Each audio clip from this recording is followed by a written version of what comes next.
So now we reach to our sixth session, that is about peace model process, a sample of Tajikistan, Tunisia, and Syria. The host is host of political programs of Tulu TV, and we have Banu Amina Afzali, former Ministry of Labor and Social Affairs. We have Dr. Jafar Mehdi, who is former Parliament member of Kabul. We have Janab Nadir Nadri, who is chairman of Administrative Reforms and Civil Service Commission.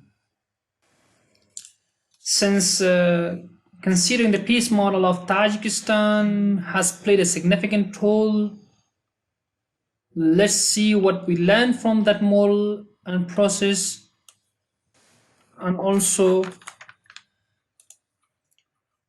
1997. In the year 1997, after 8 consecutive sessions by the representative of the government of Tajikistan, His Excellency Imam Ali Rahmani,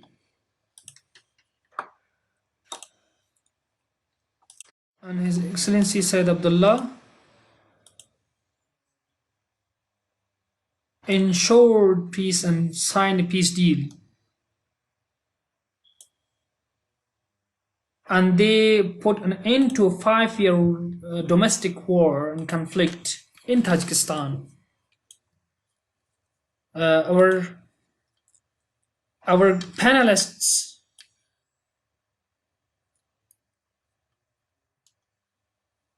will talk about all 3 periods. First, before peace negotiations; second, during peace negotiation; third, implementation of peace in Tajikistan. Talk about that and what can we learn from that. We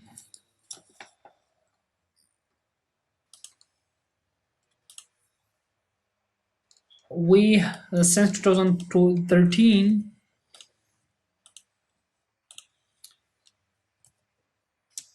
we have come to understand that the government is also responsible for killing some people.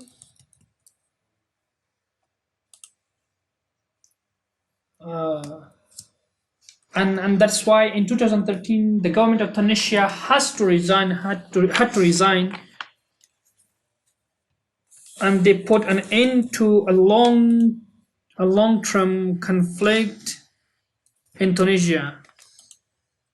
How did they come to a conclusion? How did they come to sign a deal? The 4 representatives of peace negotiation team in Tunisia, what did they say? What did they come to a conclusion?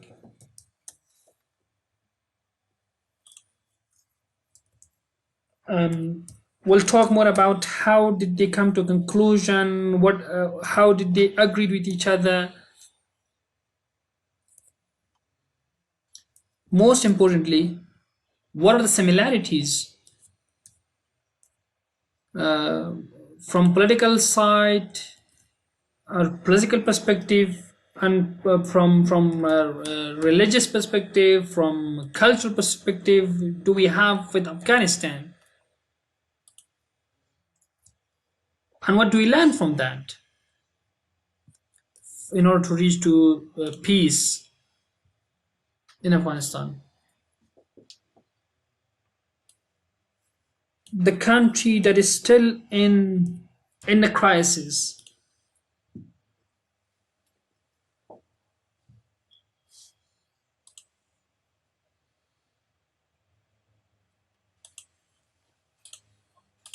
And also when it comes to 2010 and 2011,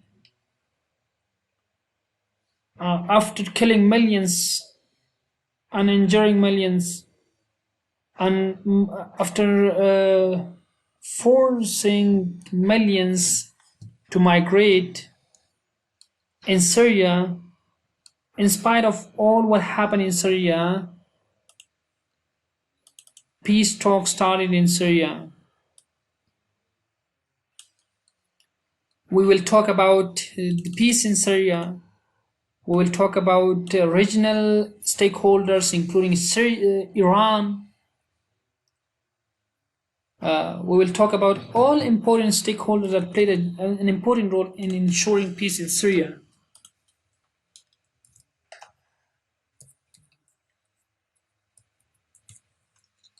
And also the similarities that we have with Afghanistan.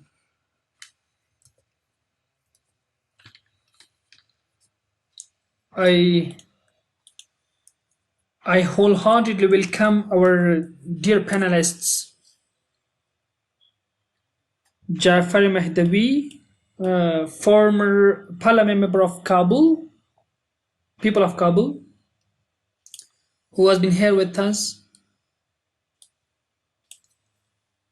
Amna Afzali, uh, former Ministry of Labor and Social Affairs.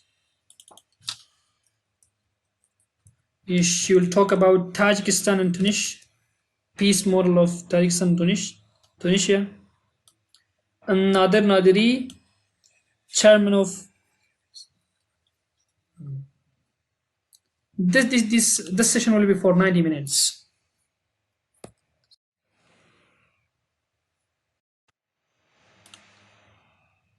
For 60 minutes, we will talk about these peace models of these different countries with our panelists, dear panelists, and then we will also have your questions session.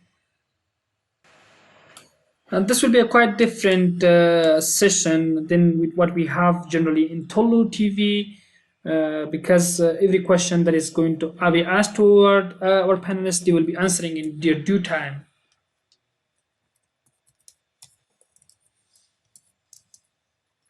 First, we will talk about the peace of Tajikistan, peace process of Tajikistan. How did they achieve this peace? You will talk about solidarity and peace process in Tajikistan. How did they achieve that peace? When you talk about peace process in Tajikistan,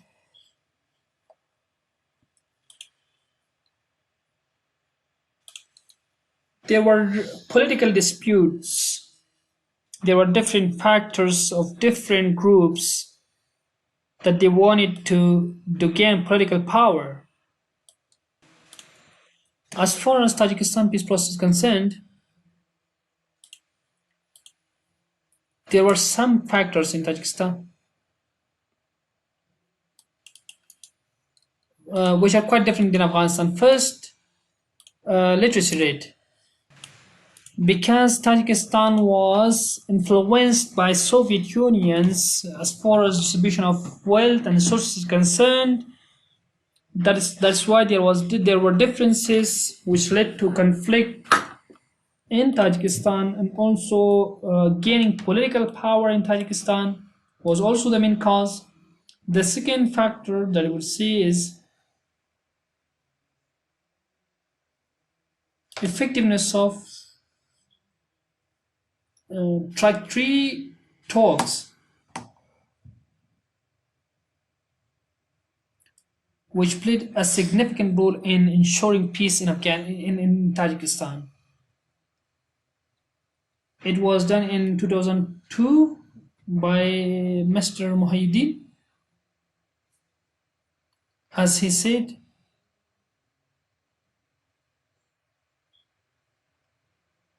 in order to eliminate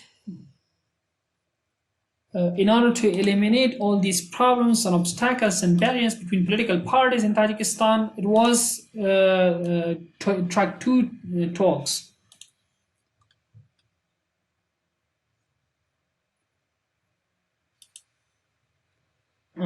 And the main factor that played a great role in ensuring peace in Tajikistan was our common language.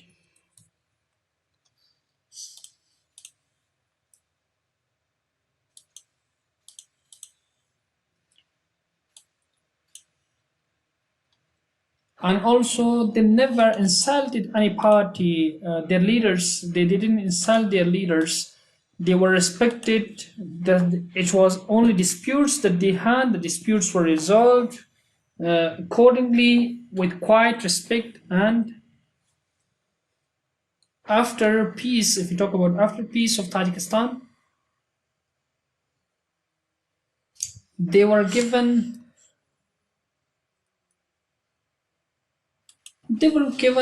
power accordingly. And what was more interesting was the interest, enthusiasm of original countries and neighboring countries. uh, as Uzbekistan, Russia, Turkmenistan, these were all interested in ensuring peace in Tajikistan. And then a group of monitors from different regional and neighboring countries was conducted and consisted, and they used to report in ensuring this agreement, and they were used to sit in Dushanbe city.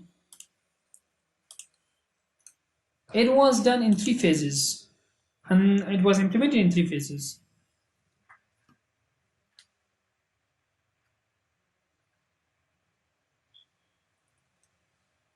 First of all, returning back armed groups from Afghanistan that were entering to Tajikistan, and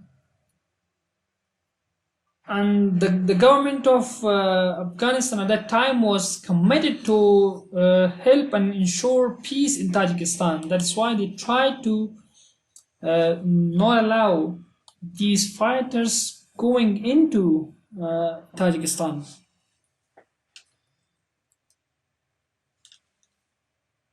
Because they knew that if we keep supporting these armed groups and we keep letting these armed groups to Tajikistan, flowing into Tajikistan, that is going to be a disaster in the future for us.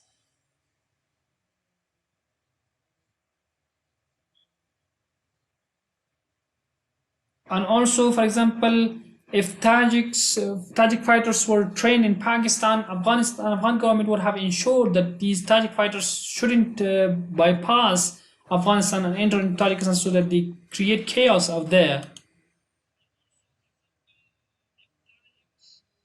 The last point, who made it successful, who made this agreement successful,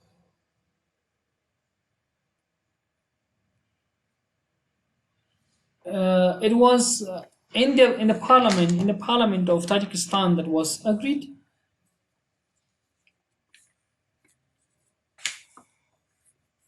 What they committed to was that every part and every command that was coming, every paragraph that was coming in this agreement shouldn't be violated by anybody, and that is what they stayed committed to. They didn't violate anything. That is why they slowly and gradually reached to peace.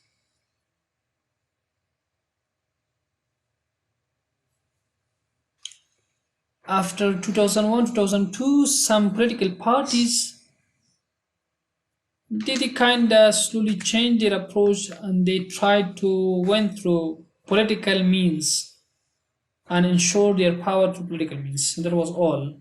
Thank you. Thank you so much. I would like to continue.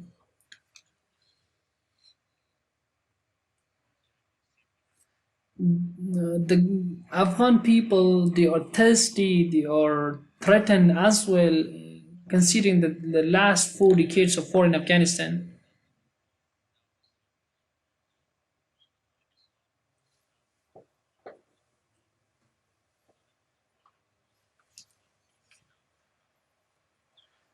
Like considering the 3 phases of Tajikistan peace talks, it took it took time, and there was struggle from different neighboring countries, including Russia and Iran, and Turkmenistan, Uzbekistan.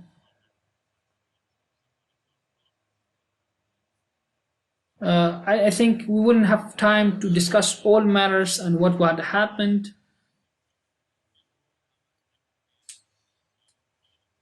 However, they have had a memorandum of understanding.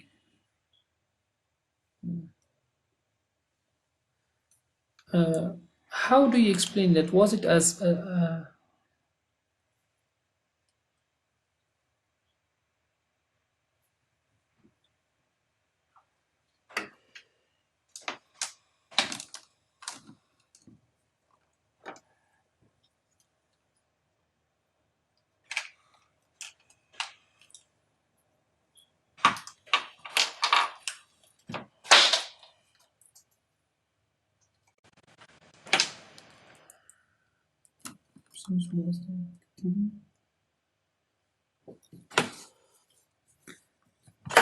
let me just summarize that it was a lengthy process. Yes, it was a lengthy process. A lot of factors needed to be taken into account, but I would say that cooperation and coordination between regional countries and neighboring countries was one of the main causes that ensured peace in the Tajikistan. Uh, Again, what I would like to focus on is that the role of Tajikistan in ensuring peace in Afghanistan. If the government of Afghanistan wasn't supporting Tajikistan at the time, maybe now we would have more challenges, because when it comes to Tajikistan, Russia at the time wanted peace in Tajikistan. Uh, because Russia alone at that time was not able to ensure peace in Tajikistan. Yes, it was an important stakeholder, because Russia at that time was having so many problems. It had problems in Azerbaijan and also in Russia itself. Uh, that was on rise. A lot of problems were facing. That is why I say that the peace process of Tajikistan was took long, and it was a long peace process.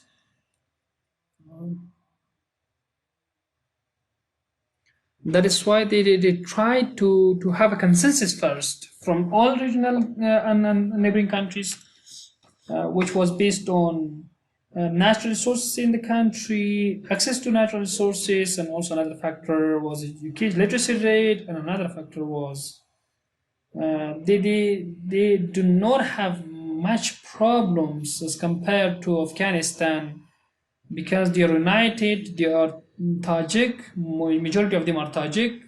They are quite less. Uzbeks and other people are quite less. That's why they're quite united as compared to Afghanistan. And also, the official language of Tajikistan was Tajiki, which was left behind by the Soviet Union. Thank you.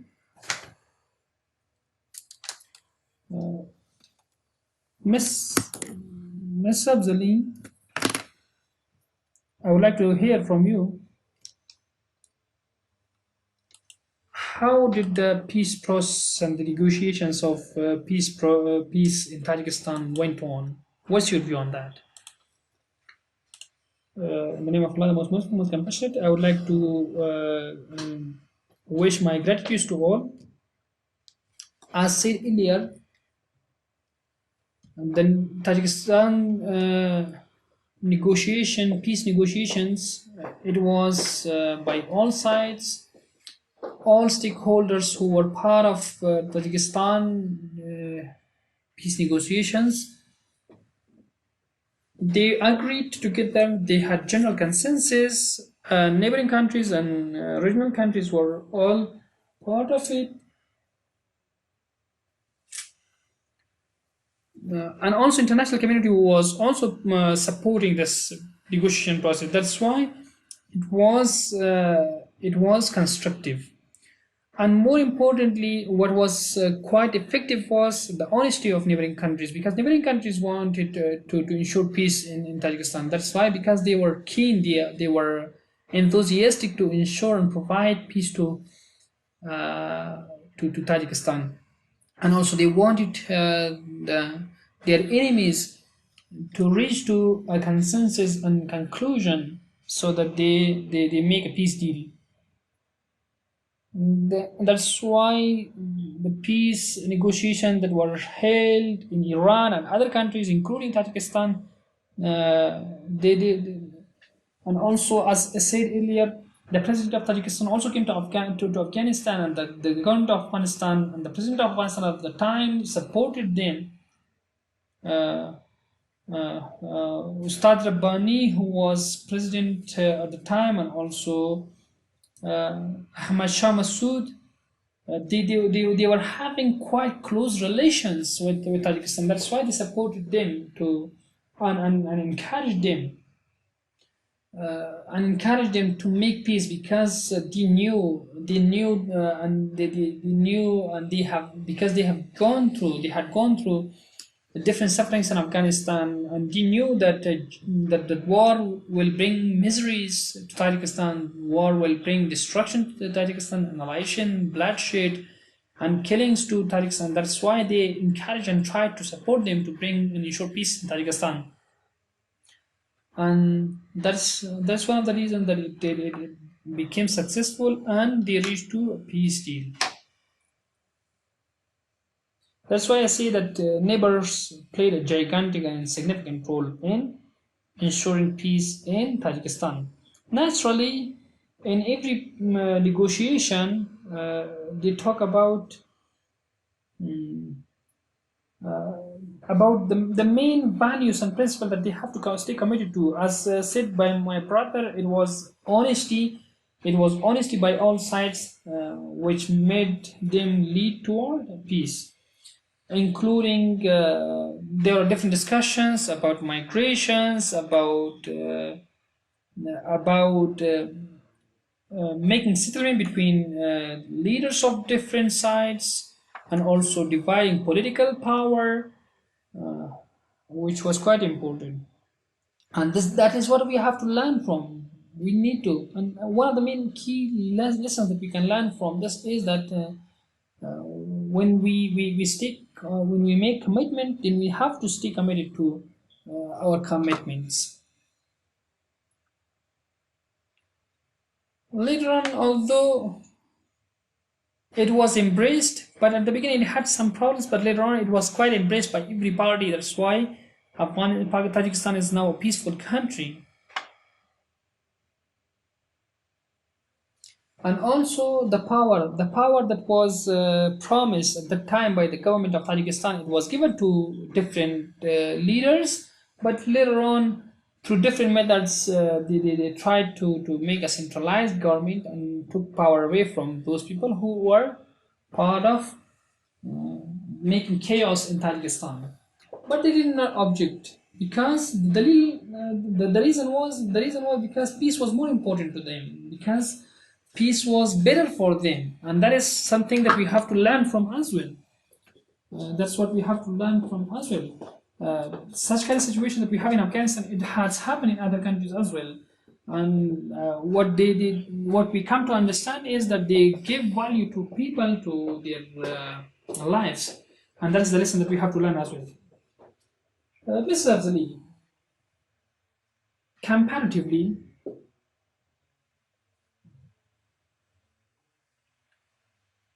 how can the peace process of Tajikistan benefit peace process of Afghanistan? Comparatively, if you compare both, uh, do you think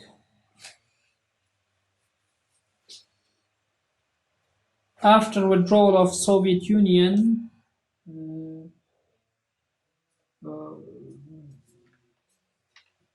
after withdrawal of Soviet Union and also withdrawal of here of United States, what do you think? What are the similarities, and how can we learn from them?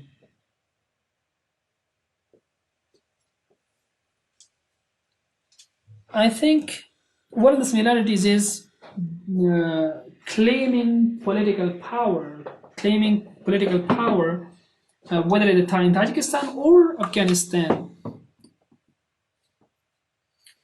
there were some parties that wanted political power in Tajikistan. Same here in Afghanistan, we have some parties who are trying to claim political power, but some go through using violence, which is kind of wrong.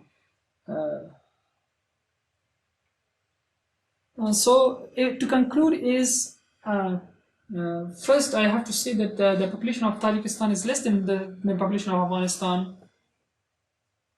And also, as said earlier by Mr. Afzali, by our brother, said earlier that literacy rate was higher than Afghanistan. And also, again, when we talk about language, we have so many languages, we have more problems when it comes to cultures, when it comes to caste, when it comes to differences. They were quite united as compared to that. And also, these were the differences, but these differences do not really make the excuse for all these wars in Afghanistan.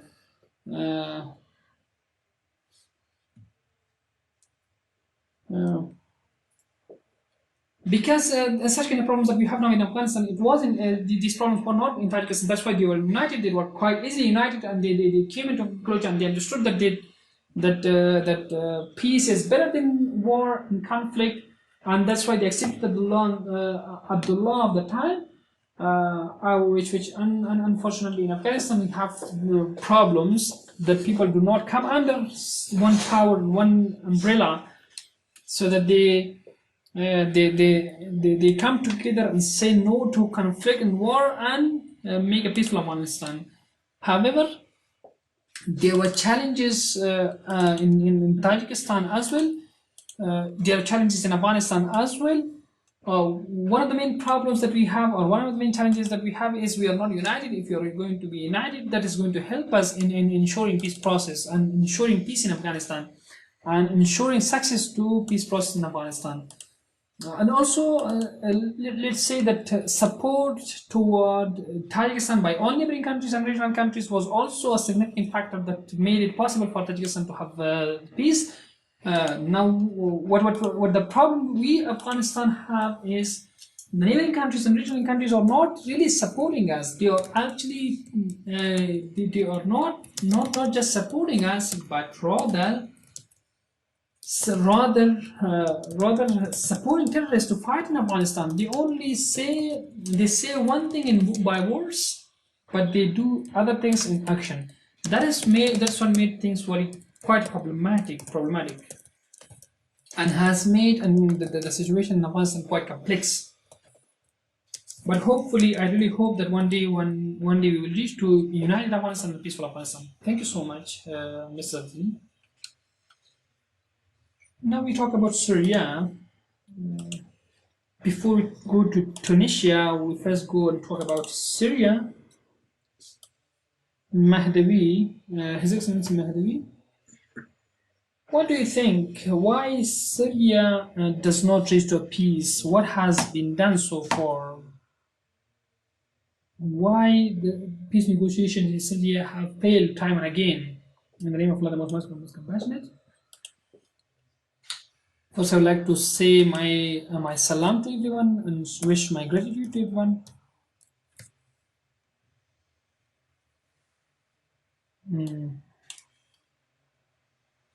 I really thank the organizers of this wonderful and productive conference in Herat.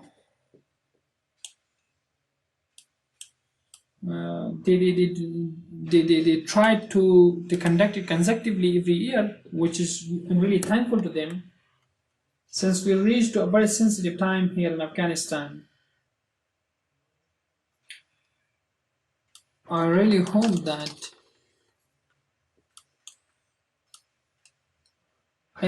hope that we reach to a peaceful Afghanistan. We reach to have peace in Afghanistan. Let's see that there have been so many countries that have been going through different crises, whether political crisis, economic crisis, or other crises, and they have been having kind of similar factors and similarities with different countries. Afghanistan, from the perspective of geopolitics, and also complex social and cultural situation. It is quite different from Tajikistan, from Tunisia, from Syria, which if we talk about every one of them is going to be a long discussion. But that's why I would prefer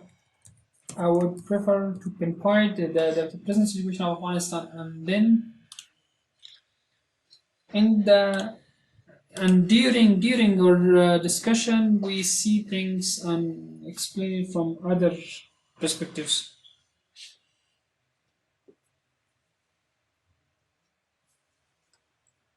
Let's go and explain the situation of Afghanistan with a bit details, so that we know better what things are, how things are.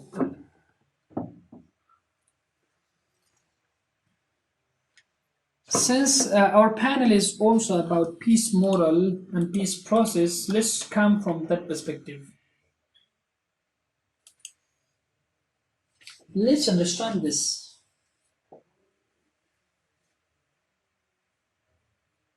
It is same like a doctor. A doctor who does not know what the sickness and disease is, whether there is an influenza, whether there is any other sickness. As long as the doctor does not identify and specify what the sickness is, what the disease is, he cannot heal that. He cannot provide and actually suggest medicines for that particular patient. The same is the case here in Afghanistan. What are the factors that we have to understand? What are the factors behind this ongoing conflict in Afghanistan? That's the first step that we have to do. The crisis that we have here in Afghanistan it's not something new. It's not something that we have been recently going through. I was quite small at the time of Soviet Union when they were going out of Afghanistan. They still had the control over Afghanistan, and the Mujahideen of the time were fighting with all their means possible, were killing each other.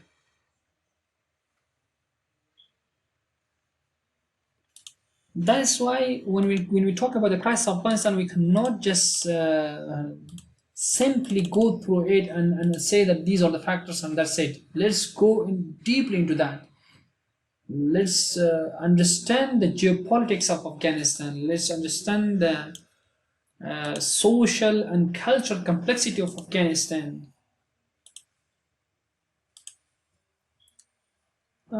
Perhaps if we do not understand these complexities, even if we reach to a peace deal, this peace will be for a short time, and then again will be war. When we talk about sustainable peace, that is a very significant matter that need to be taken into account. A peace that will stop war, that will stop conflict, that will actually eliminate the roots of war, the conflict. Very simply, I would like to say, I will say 4 to 5 points. If there was time during question and answer session, I will explain it more. The problems of Afghanistan can be divided into two categories. First is domestic and internal. The second one is external problems that Afghanistan have. The elders of Afghanistan, I was sitting with in a gathering of elders. Elders have talked. They talked about different countries, neighboring countries, that what they went through, the crisis that they went through, that what they expected from. And then at the end, I said that I would like to say something. I said his name, that little respected elder. I told him that your perspective is wrong from the basis. The principle is national interest. National interest. You cannot just talk about other countries and say that this is wrong, this is right. But based on which view that you are saying that this is right, this is wrong, we would have expected this. You have to understand the base should be national interest. What are the national interests that you have, that you may take into account, and this has to be taken into account by everyone. Iran, Pakistan, India, Saudi Arabia, Tajikistan, America, Russia, China, all of these countries give priorities to their national interest. What we can do is that we need to prioritize our national interests. And based on that, in those interests, whether they are political, social, cultural, based on that, we will have to ensure peace in Afghanistan. During the conference of Bonn, I was a student. I said that the Bonn conference is not going to solve the issue. The reason was because Taliban Taliban are not part of this Bonn conference. That's why I said that this conference is not going to be useful, and we see that. We see the outcome by passing 20 years or 22 decades. The area that we did not pay attention to at that time, we are paying the price. The reason that I brought this, uh, I was against. I was against this propaganda that Taliban came from Quetta, Taliban came from there, Taliban came from there. Taliban have been part of the society. This is a fact that we have to admit. I was talking to one day. I was one day talking to one of the medias, and they said that Taliban's are naqslaq, or they do not have wisdom.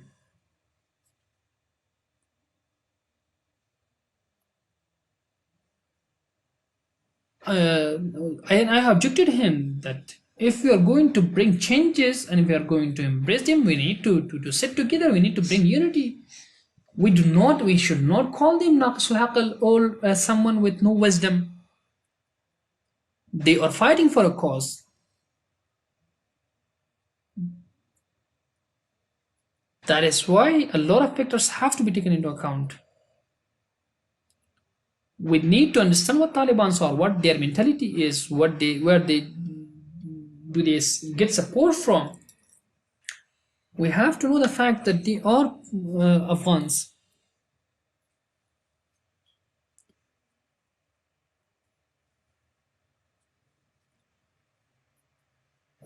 Because I knew that they have deep roots in the social, cultural, and religious roots of Afghanistan. They have deep roots. That's why I always said in 1382, 83, I said, I thought, I, I thought that that even if Taliban are going to be eliminated completely from the surface of Afghanistan, they would turn back. Uh, and now we have reached, and we see even that in peace negotiation between Taliban and America, whatever Taliban claims and whatever the Taliban wants, US is going to give it to them. Now see, it is kind of like it is as though that they have given a blank check to Taliban, that whatever they want, they have to write it down and they would have it. The peace process that now we have intra-Afghan dialogue. Uh, I'm really sorry. I'm really sorry to say that regarding the human rights, the victims' families, I'm really sorry to say that these are nothing actually in the present situation. We we cannot we cannot reach to a constructive result if we keep these points into account.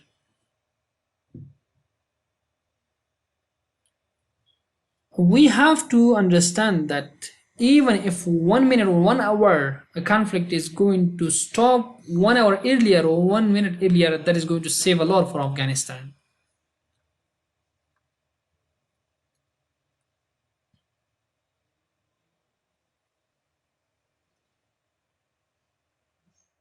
The main problem of Afghanistan in the last few decades is that is social justice, lack of social justice in Afghanistan. It was earlier stated, lack of social justice is very important in Afghanistan. As long as we do not provide equal opportunities to all Afghans, no matter what caste do they belong to, what language do they belong to, what area do they belong to, as long as we do not ensure social justice, we will have a lot of problems. Let me give you an example. When we talk about transitional justice, uh, please do not think that I'm only talking about political justice between different political parties of Afghanistan. Rather, it is comprehensive. For example, where do we have youngsters in this?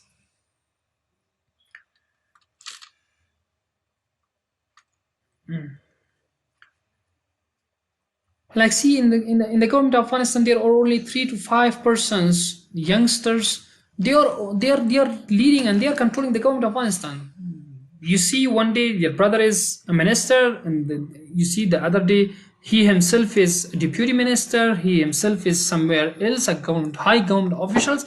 What is going to where will change come? I think when we talk about transitional justice, let's take it into account very comprehensively, because a lot of things should be taken into account. Uh, that is why in every government officials,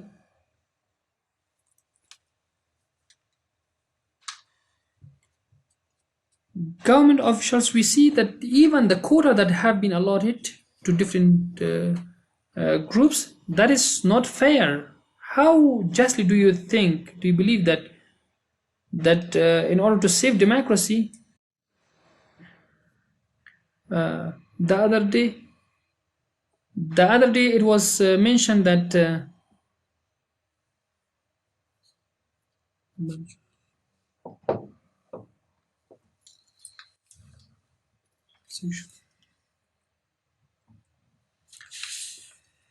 the government, which is in control of 4 to 5%, what are you going to expect from this government? This is so unfair. How do I expect from this government that it will make and this will save and protect democracy? Democracy means that the intention of people will be ensured. How are you going to ensure intention of people by just these few people? Yeah. That is why I have to say that neither Taliban or the real protectors of Imarat Islami, neither this government is the protector of this government.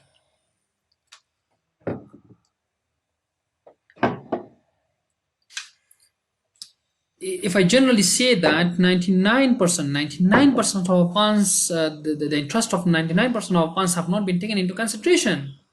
This is a general fact. I swear by this. That majority of Afghans are deprived, and there are majority of Afghans who are sick and tired of this government and such a democratic government, and they would embrace Imarat of Taliban because they are more just as compared to this government. Let's consider the problems. I cannot say that I am an employee of this government, so I have to not confess these problems and corruption. I have a question from you. Someone who uh, who gets 700 crore USD, who steals from the wealth of Afghanistan, and is going to be registered. It means that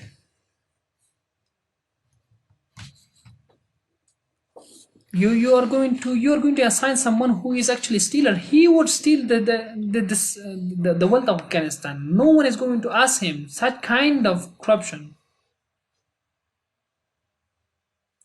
There have been no documents for so many things that have been imported and exported of Afghanistan. Have you seen any documents? Corruption has been institutionalized in Afghanistan. You see it clearly. Governor, member of the parliament and also government official, they are doing and they are robbing and stealing and doing corruption, and no one is going to ask them accountable. No one is going to be punished for what they deserve. When the government is weak, the government is not able to punish these people, to punish the perpetrators, including those who are doing robbery on streets, who are killing people. Uh, there are people who have stolen time and again, and then again you see that even not only that they are released, they are appointed as high governmental officials. This is so wrong.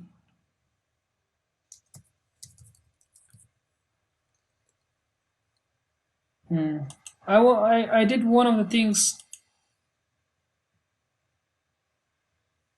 You can use this formula in any country, anywhere.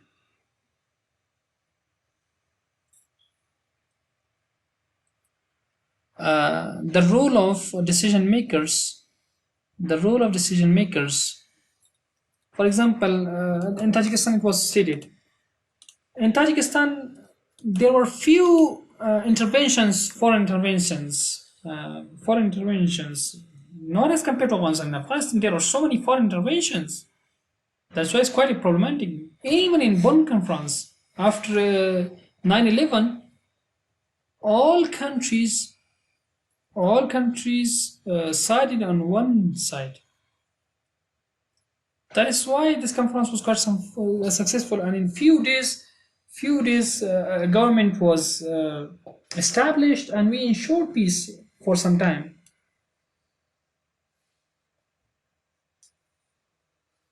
Uh, as far as Syria is concerned,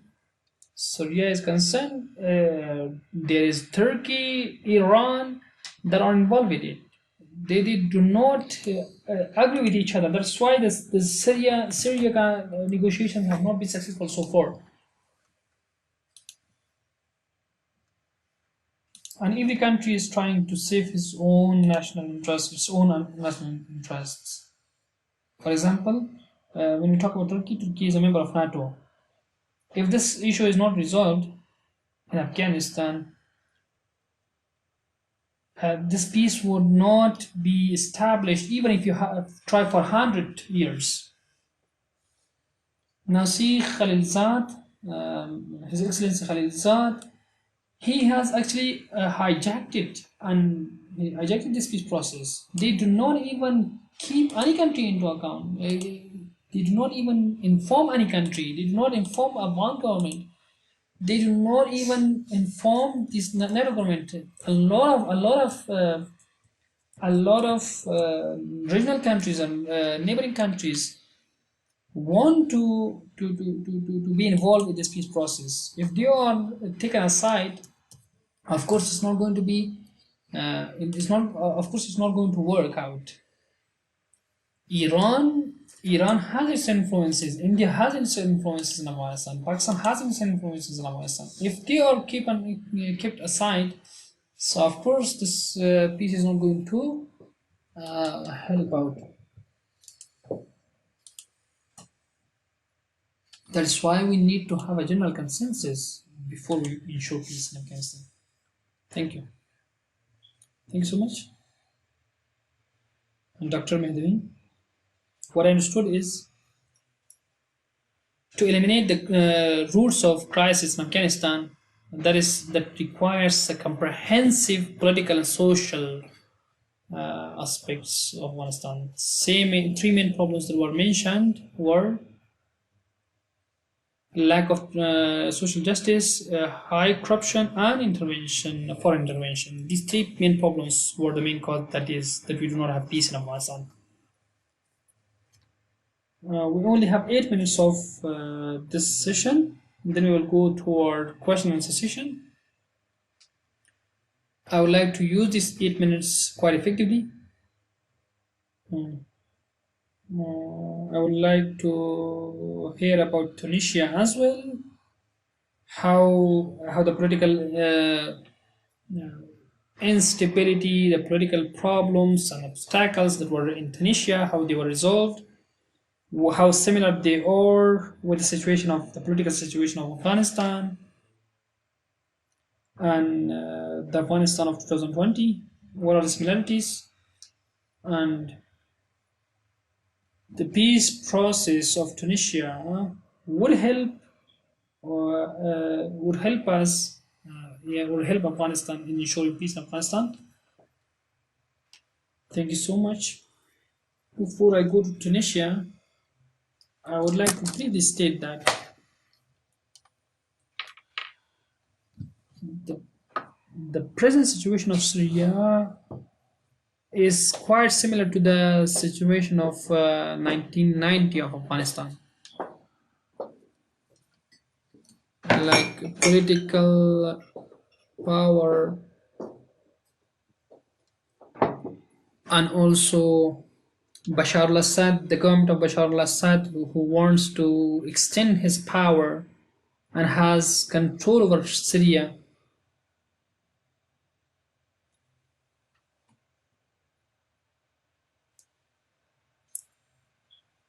This is quite kind of similar to 1990 of Afghanistan, as at that time we had communism.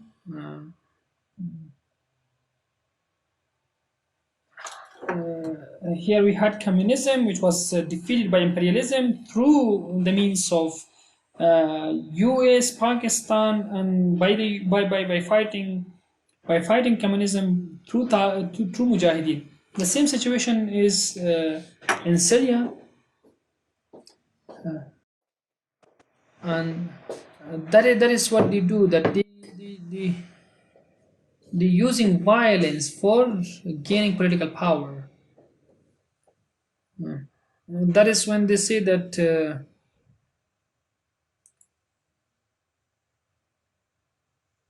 when the government uses violence in order to gain political power, that is the same situation with Syria. That's what is going on in Syria, and that is what was going in 1990 in Afghanistan as well.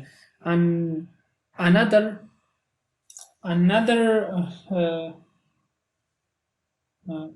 similarity is that here in 1990, Khalq party, political party, was in minority. In Syria, they are not a minority, but the family of Bashar al-Assad is minority. That's why I see that these situations are quite similar to Afghanistan. That's why I say that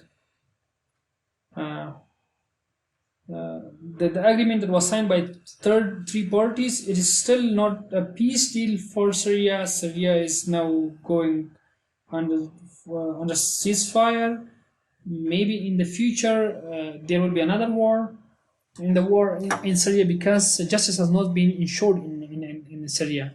That's all from my side on Syria. Now I'm coming to Tunisia. Tunisia was got independent in 1957 or 58. And the leader was Habibur Raqiba. When he reached to the power, he remained as a president from 56 to 87. One of the reasons that he remained in power for so many years was the assistance by World Bank, and also the family rules of Tunisia, which he brought changes in it, and that was quite acceptable to foreigners. That's why this continued helping them.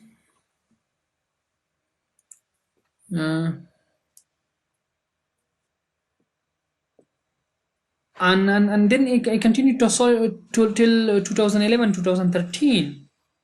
If we see last 50 years of Tunisia, only two persons remained in power. And if we check the reports of World Banks and United Nations, and if we read, Ibn Ali has been considered a very great and successful ruler, because he ensured social justice, and he actually eliminated terrorists, and that's why he attracted attention of World Bank, international community, and other United Nations and other members of the community, international community. That is why Tunisia became a quite peaceful country, uh, quite acceptable to many countries, including France and other European countries and United States. And and the reports that came after Tunisia by World Bank and international community, they were quite surprising to so many people because they were full of surprises, and the political stability was ensured in Tunisia. The only difference that I think it has is with Afghanistan, that there was no armed conflict in Tunisia. In Afghanistan, one of the main problems is economy of war, in which so many parties and so many elders and community leaders are benefiting from. And if this conflict, an armed conflict, is eliminated, they won't be able to get interest. That is why Tunisia was not similar to Afghanistan. Rather, the social life and the social justice that Tunisia ensured was one of the main factors for very successful change in Tunisia. And that is why they brought equality in greater sectors and a lot of sectors, and tried to ensure life, to ensure justice, to ensure opportunities to people. Another matter when it comes to Tunisia, uh, that was Nahza party, that so many people are aware in Tunisia, that it is a party that is similar to Ikhwan Muslimin or Brotherhood Party of the Egypt. Uh, Tunisia, the people of Tunisia, in spite of living under Habib ibn Ali, that they brought a lot of changes in Tunisia, they tried to combat Muslim Brotherhood. That is why they were ready to ensure this party and make Tunisia a quite successful and great country, which we see the positive results of it.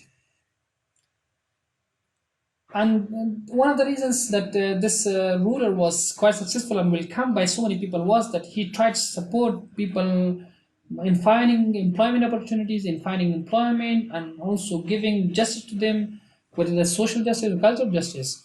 However, now when it comes to Afghanistan, let's ask the question that whether they are representative of people, representative of any political parties, who are they? Let's understand and know them. Who influence them? A deep analysis has to be done about them. So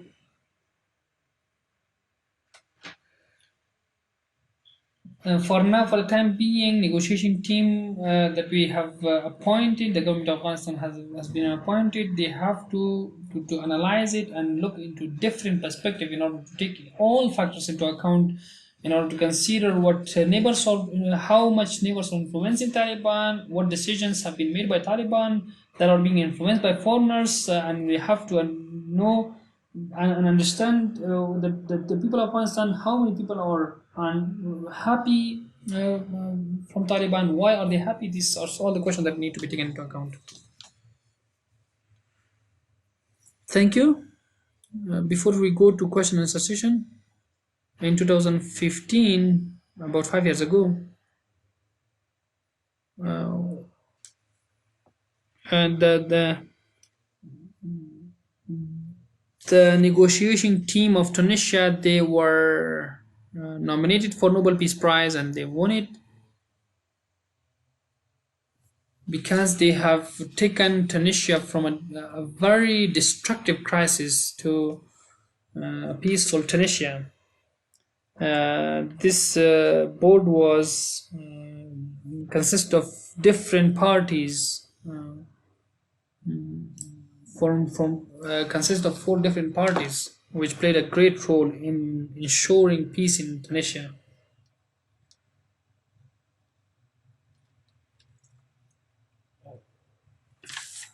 I think we can learn from them. I'm not sure how much can we learn from them, but we can learn definitely from them that what we did and how we can do it, how we can move forward.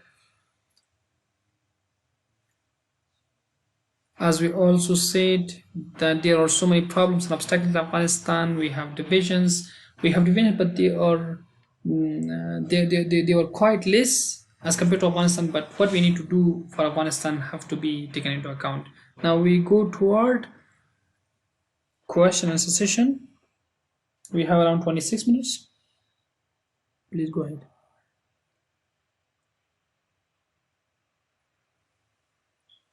Thank you so much.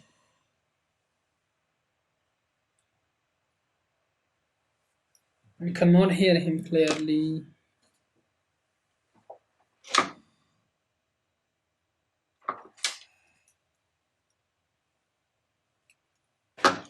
One of the points that was mentioned was literacy rate that we have had in Tunisia and Tajikistan and also Syria, but we do not have it in Afghanistan. Literacy rate not that much high.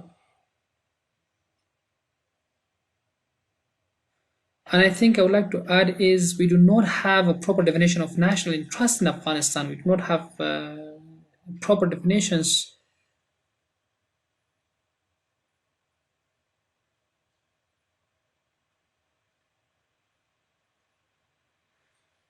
That is what we lack. We do not have a proper definition of national interest. We do not have any particular definition. Every country has, including Pakistan.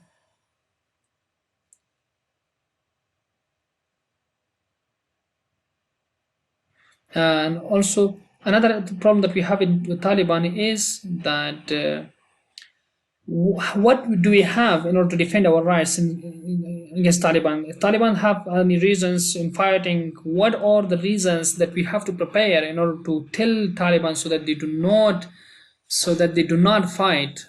Do we have that particular reasons? We need to collect that. We need to focus on that. We need to bring that.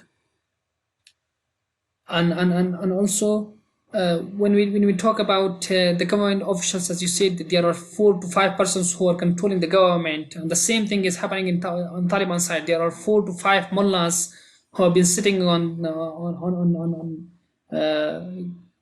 have been sitting in Doha, Qatar, and they have been deciding on behalf of a lot of Afghans. What do you say about that? What's your opinion about that? In the name of Allah, the most merciful, most compassionate, I would like to thank every panelist for sharing their insightful opinions and explanations about these processes. My question is, why Tajikistan succeeded in achieving peace in a very short time? One of the problems that I see is that Tajikistan had friends around it, whereas when it comes to Afghanistan, we have in all parts of Afghanistan, on all neighbors, they are enemies. They are our enemies. That is the difference, the main difference. That's why they succeed in a very short time. That is one of the main factors that is why we played a significant role in ensuring peace in Tajikistan. Unfortunately, when it comes to Afghanistan, even the enemies of Afghanistan, they are being sheltered in our neighboring countries. It's not that they help us, rather they give shelter to our enemies, that and they are being trained and they come back and target Afghans.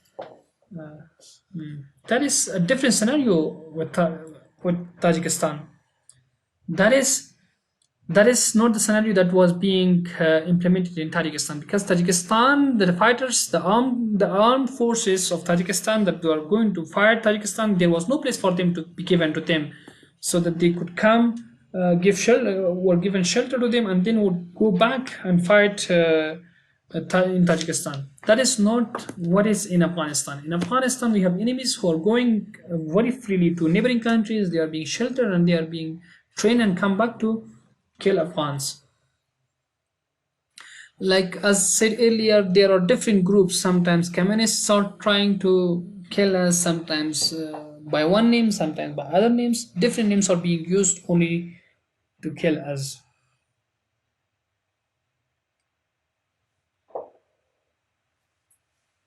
That is why these neighboring countries have to help Afghanistan in order to ensure and bring peace to Afghanistan.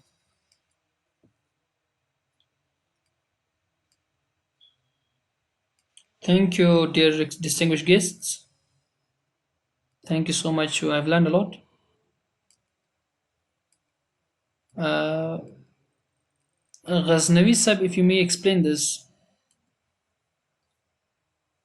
I think the people of Afghanistan have been taken into custody by both groups because every group is trying to ensure their interests and benefits, but the victims are people. We have actually lost the identity of trusting Honey Group. They do not have a will, they do not have actually. The government of Afghanistan is not able to answer these questions. We are only waiting for USA, what United States is going to decide for us, what is Khalid going to say for us. We have lost this. The government of Afghanistan has lost trust of us, of common people. I swear that the president, even our president, is even thinking that what is. Let's wait what America is going to say until and unless you do not gain an identity, you do not gain a name for yourself, you won't be able to do anything. Thank you so much.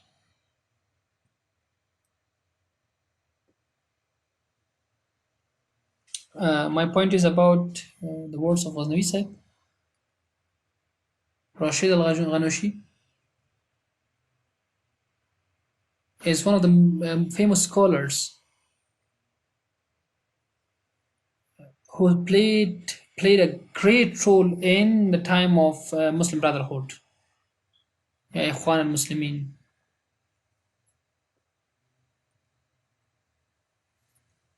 who has written a lot for establishing an Islamic State. Unfortunately, in Afghanistan,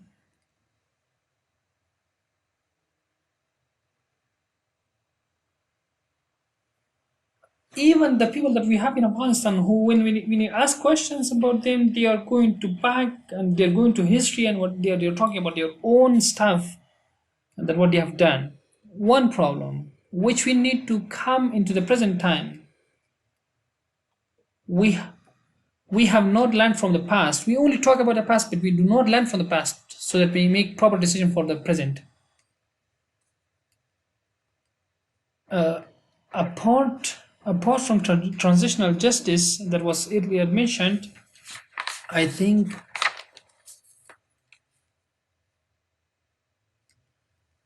another significant matter that need to be discussed is that is explaining religion by proper scholars, not scholars or mullahs that are being fed and taught in madrasas of Pakistan.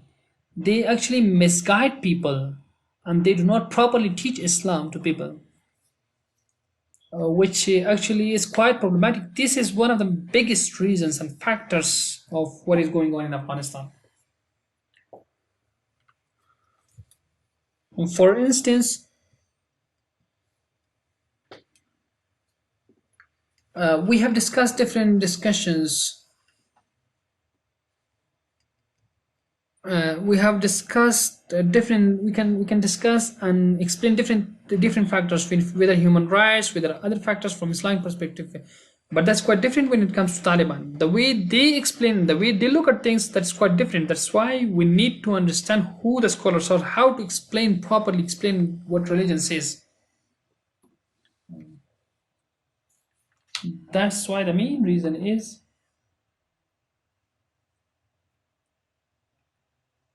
Uh, because those who come to power in Afghanistan, they come from two areas. One is caste, and the other is religion. I request every brother, whether they are Tajik or Pashtun or Uzbek, look at the past, look at the history, fairly and justly look at the history, which is a very fake history that we have. One is on one side we have facts, and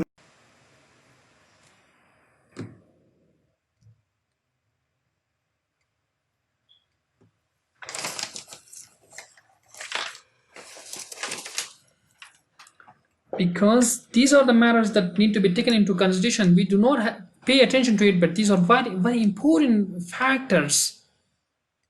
And as far as I see, we do not have similarities with these countries. Neither Tajikistan, nor Tunisia, nor Syria. We have different problems, different barriers, different obstacles, different mentalities in our country. Uh, we need to take all these into account and then based on this make decisions.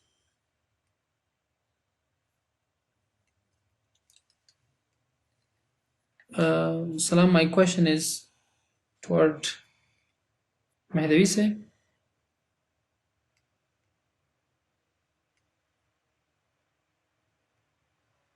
So far, we do not have a clear definition of Taliban. For example, if you talk about the former president Hamid Karzai, he always used to call it that these are our unhappy brothers, Taliban. Who are they?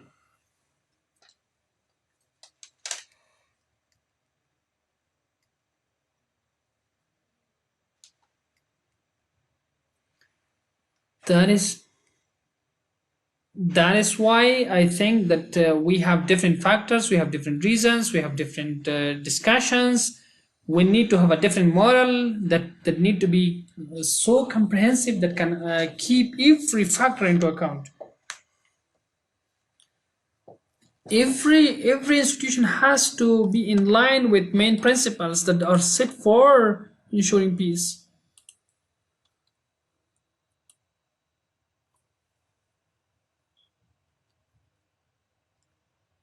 Like, see, if there is one party, one group is not going to have any representative with the peace negotiation piece, they are even objecting it. Let's see, let's not focus about this, that someone is there, but rather someone who is actually representing us. That is what the most important point should be. Thank you. Any question from females, women?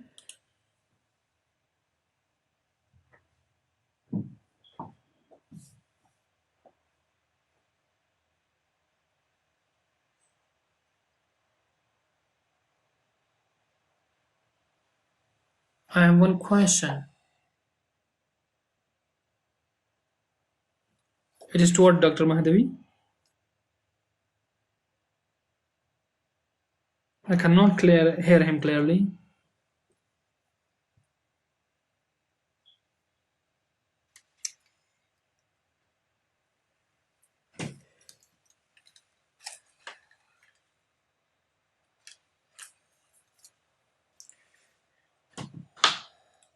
I think there have been very fake breakouts in Afghanistan.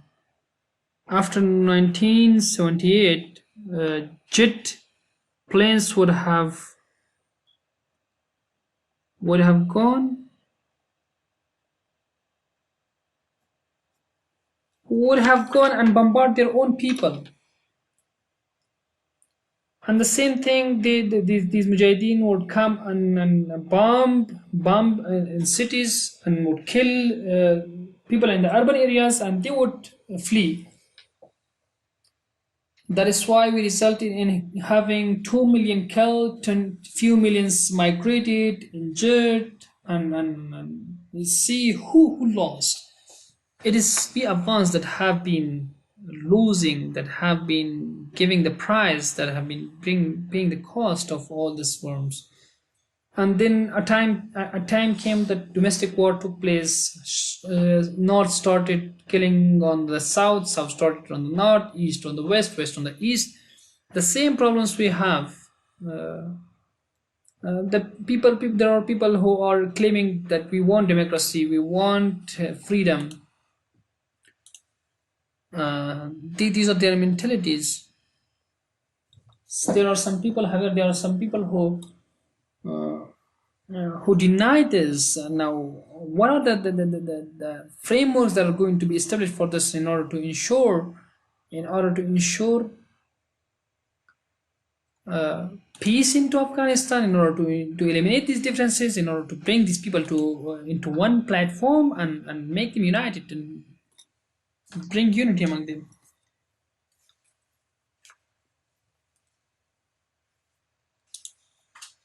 Qadesh.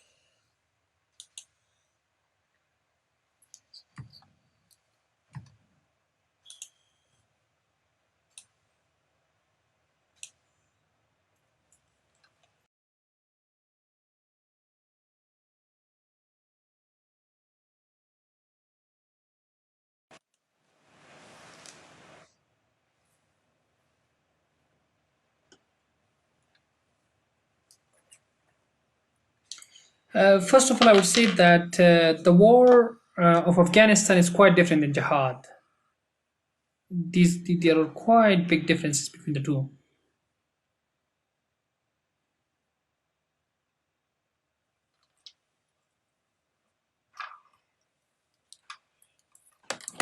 Even at the time of Tajikistan, when Tajikistan was held,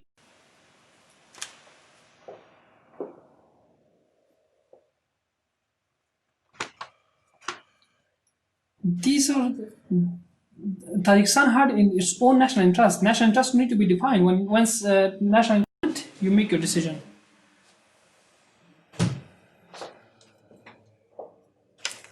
After withdrawal of Soviet Union, there were madrasas established, a curriculum was established in order to promote Mujahideen and promote Al Qaeda and then Taliban. For example, in Pakistan, we say that Haqqani Madrasa was established, and there was a book by the name of Ghost War. If you read that, it has properly explained it that an ideological war started, and ideological institutions were established in order to promote and support these people.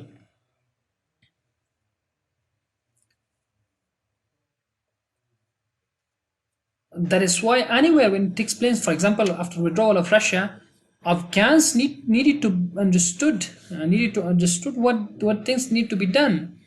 Not that just leave this as an open ground for everyone to come and do whatever they want. So all I have to say is that it is very important to define our national interests, and then based on national interests we make decisions. Thank you so much. We have a short time, only in total we have only 8 minutes. We may go and ask our colleagues. Yeah. We will go to take only 15 minutes. 15 minutes to answer these questions.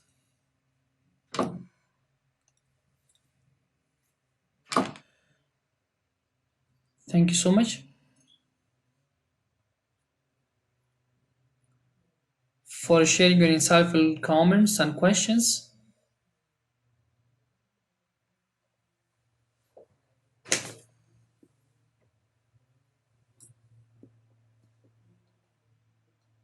See, few questions were raised. I would like to briefly say it in one phrase.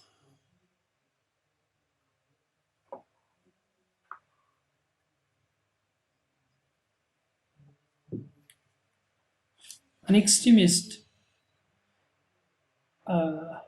misusing religion and taking extreme views from religion has always been the reason behind all these mess and conflicts. And unfortunately, in Afghanistan, it has been institutionalized.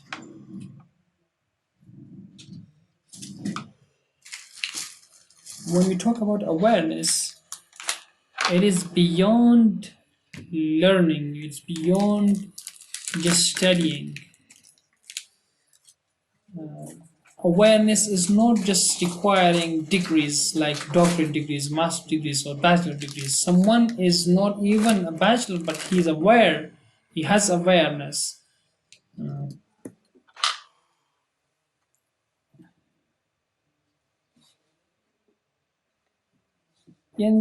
For example, I would say that in the last elections, around 334 or somewhat 300 plus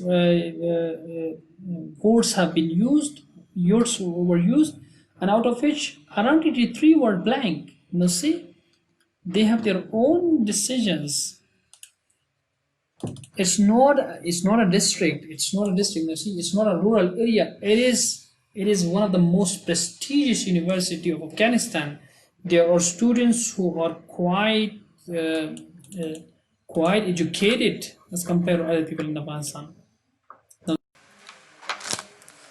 there are others who are committing crimes like stealing and robbing, but they are from different groups. They are from different groups. We raise awareness, then all problems will be resolved.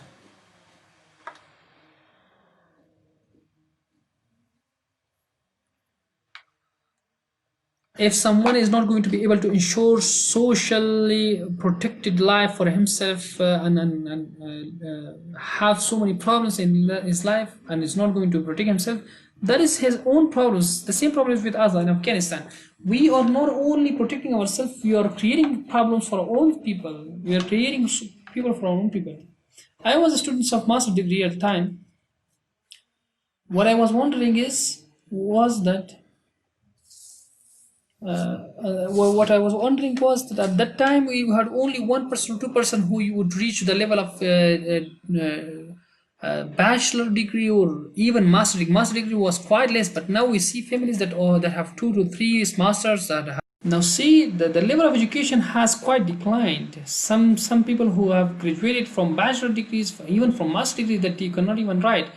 That is a big problem for our societies. However, that is why I say that let's focus more on quality, no, rather than quantity. Quality is very important, not only in education, again in all these decisions as well. Those people who are going to be appointed for peace negotiations, they have to be people who are qualified enough to represent the people of Afghanistan.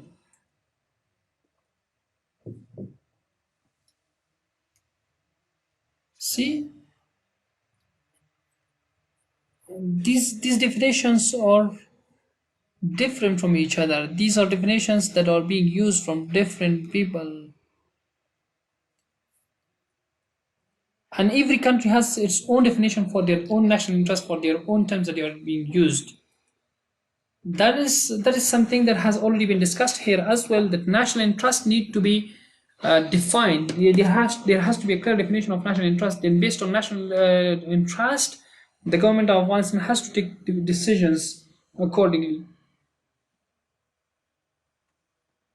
The main problem is that there is not a clear intention for defining national interests. I'm going to give an example. I know that it's quite late, it's our last panel, we are going to reach time of lunch, but I'm going to say it quite simply and briefly because it requires a lot of details. In this institution, if we say that we are a pawns. And it clearly said that every citizen of the country is called upon. But there are another people that we not Afghans, we are Afghanistani. Now see problems, quite deep-rooted problems, like we people are creating problems for our own selves.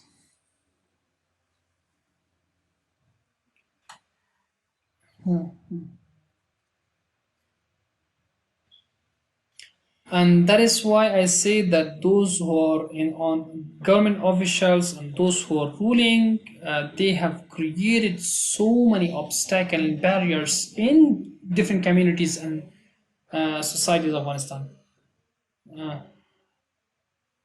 Some people, for example, say that Pashtuns minorities, so they are trying to impose their mentality on us. The others are thinking that it's the otherwise.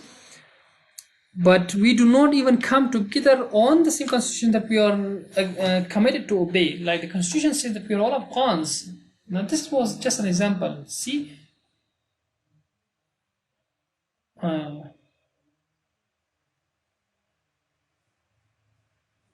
another question was asked about different societies, about their the social injustice.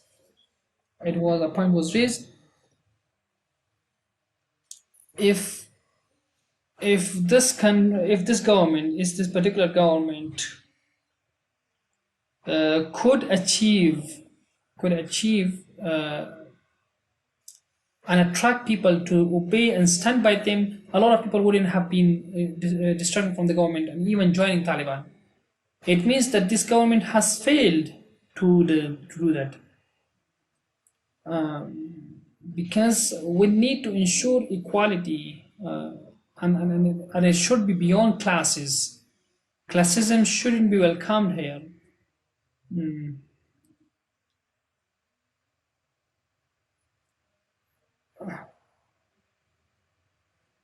That is why everyone has to represent themselves. These are quite simple examples. I'm not going to go into details of this, but I'm simply saying that there are so many deep-rooted problems that we are creating for our own selves. And until and unless we do not solve it, we are going to get stuck in these problems.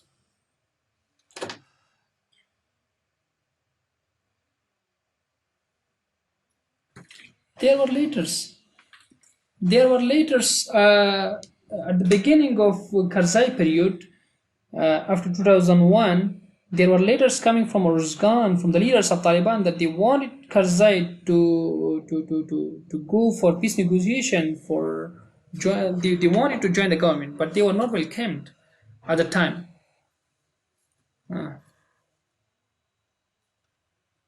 That is why they are saying now that if you are really committed to bring peace, we actually sent a letter to you at that time that we want to join this government, we want to stand by you, we want to resolve these issues, and we want to sign a peace deal. Why didn't you accept it at the time? That is why there are so many questions that need to be answered.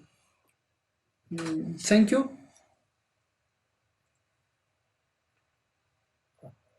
So many questions were already addressed regarding national identity, regarding national interests, were clarified, which are quite important. And it was also said that yes, we have this problem that how can we bring together these people, how to ensure and bring national unity, which is quite a big concern for Afghanistan. As far as I think, Afghan people have to know and have to understand that our dire need is national unity. If we do not reach to national unity, we are not going to have peace. Our houses will be fired, and also we will be attacked. We will have victims. We will lose our dear ones.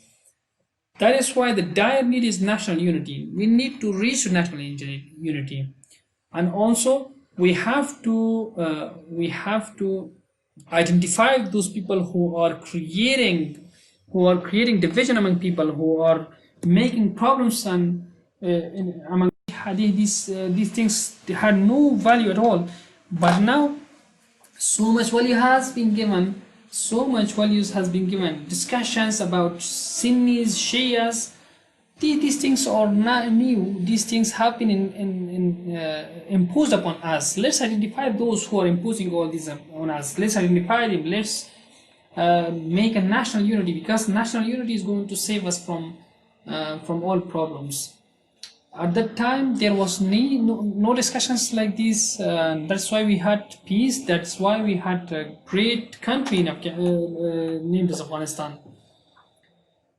And even if we talk about the time of jihad, Shias were side by side fighting with Sunnis. Sunnis were side by side fighting with Shias. There were no these divisions, but these divisions have been imposed upon us. There could be foreign interventions which they can see their national interests through dividing Afghans and by different names, uh, which uh, which willingly or unwillingly some people are creating all these and bring us together. Unity can bring us prosperity. Unity can bring us peace. Get the peace model, the peace process of Tajikistan as compared to Afghanistan. As Saidis have said, Afghanistan is, yes, I agree with you. Afghanistan is not comparable to Tajikistan or Tunisia or Syria because we have so many differences, so many factors are involved in the chaos of Afghanistan.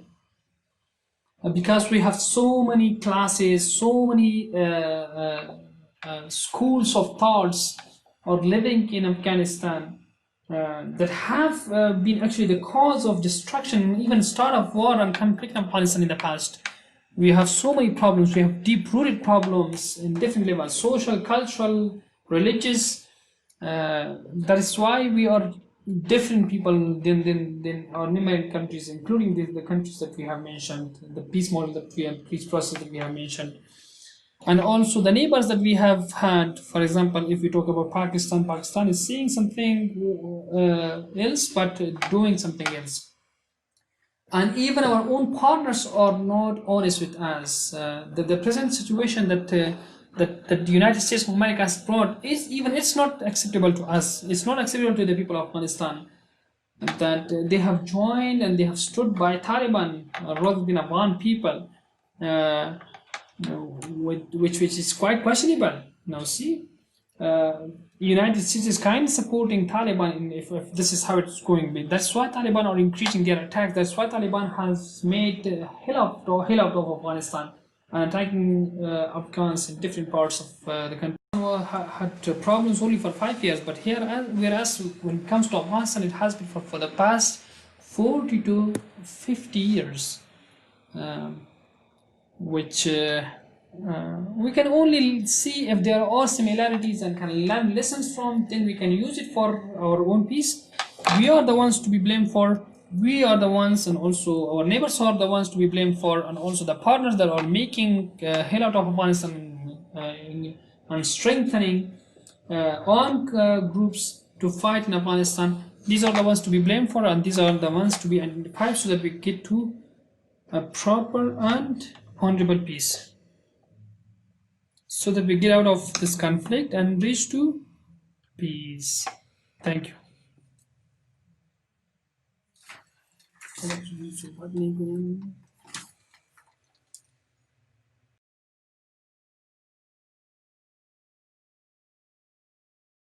I think if Tajikistan had the ability to intervene in the internal affairs of Afghanistan, then the situation would have been different.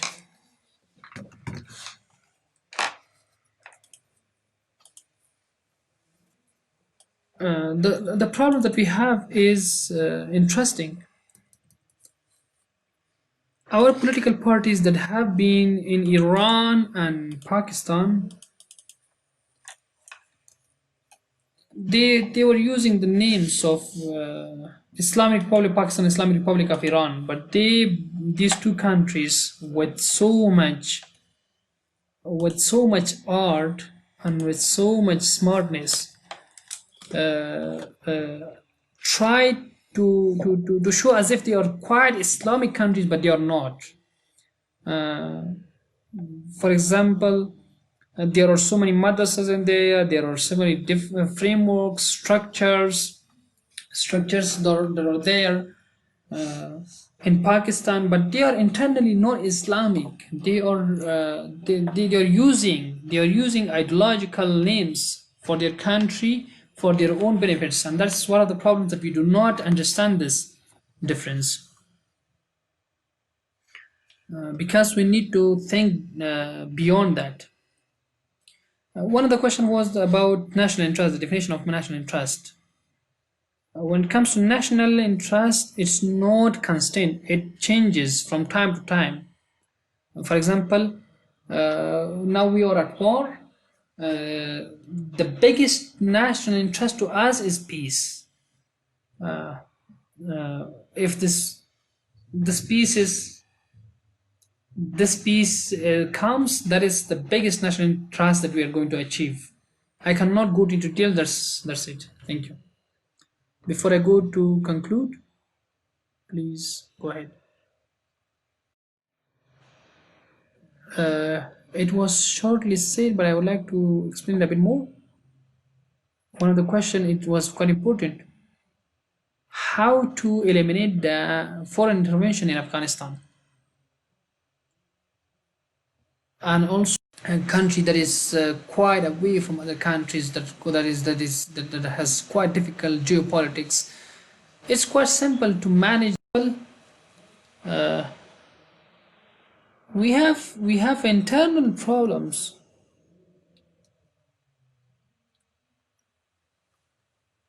For example, we have our foreign minister. Foreign minister is actually fighting within our presidential palace. If they are fighting with each other, how are they going to manage international policy? How are they going to manage international interventions?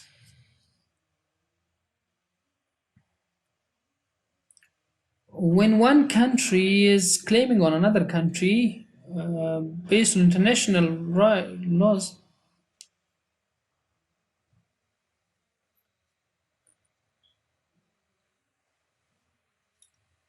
For example, if Ministry of Defense or any other government official source is claiming that our land is still attacked, that is a big claim. Attack.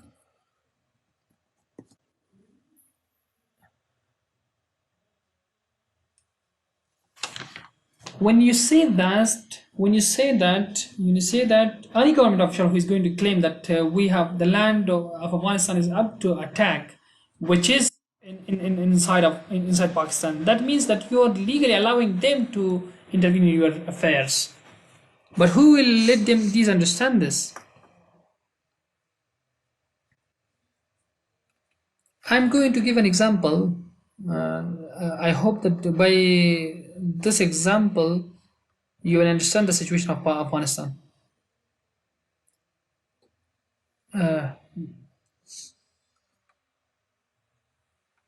there is there is an example that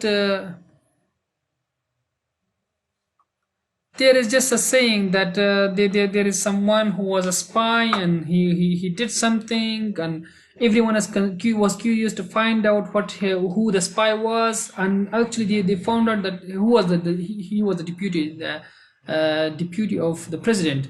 It means that a spy can be even close to the president, even a president. That's why we need to be quite careful in that. And thank you. I'm going to conclude this session.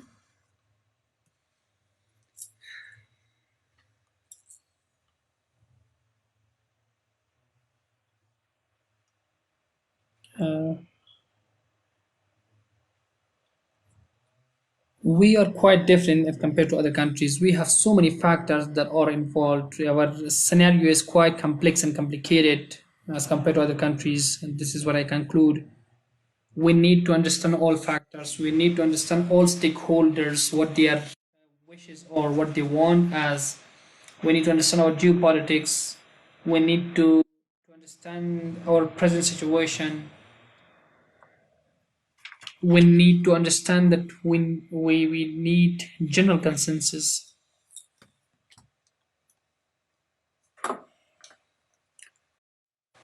We are in dire need of general consensus.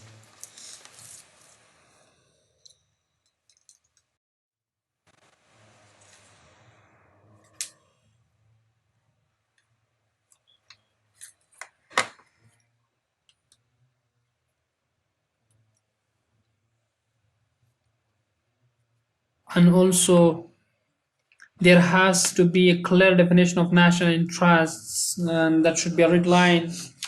Foreign intervention should be eliminated, it should be decreased. There have to be plans, otherwise things will get deteriorated, and problems of Afghanistan will increase.